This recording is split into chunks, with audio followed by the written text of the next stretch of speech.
Simple comète, origine extraterrestre, bout de planète, source de nombreuses théories, Oumuamua suscite depuis sa découverte les plus folles interrogations et recherches dans le monde de l'astronomie. Je vous propose d'en éclaircir le mystère et de mieux en comprendre l'impact scientifique de notre histoire.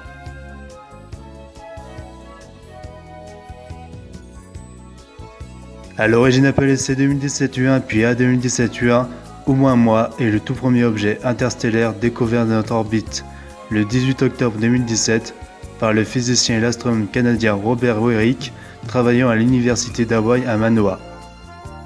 Ce qui explique donc le nom donné au petit corps interstellaire qui signifie messager, venu de loin et arrivé le premier. A savoir également que Oumuamua est passé à l'intérieur de l'orbite de Mercure en à peine 70 km par seconde. Même si l'objet interstellaire est en constant mouvement à cause des fléchissements du Soleil, il possède un rayon de 200 mètres et est décrit sous les formes d'une crêpe ou d'un cigare. Il est aussi décrit comme une sorte d'iceberg céleste. Le professeur d'astronomie de l'université de Harvard, Avi Loeb, expose une théorie controversée aux grandes dames de la communauté des astrophysiciens.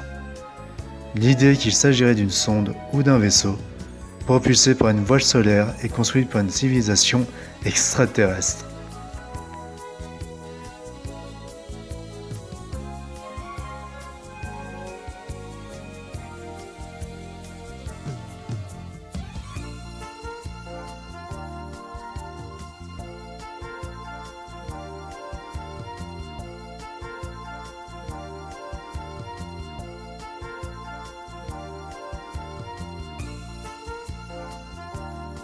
Selon la chercheuse Aurélie Guilbert-Lepoutre interviewée sur France TV Info, si on s'intéresse aux orbites d'objets interstellaires qu'on peut détecter et pas à toutes les orbites d'objets qui existent, on se rend compte qu'Oumuamua a une orbite tout à fait quelconque.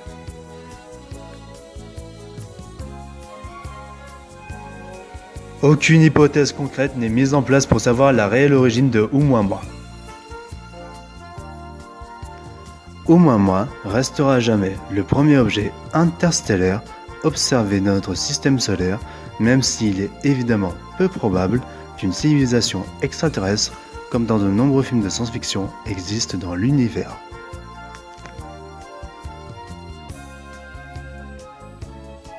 On estime son passage datant du 9 septembre de la même année dans le point orbitaire le plus proche du Soleil, appelé Périhélie, comparé à son contraire appelé tout simplement Aphélie, comme montré dans le schéma suivant.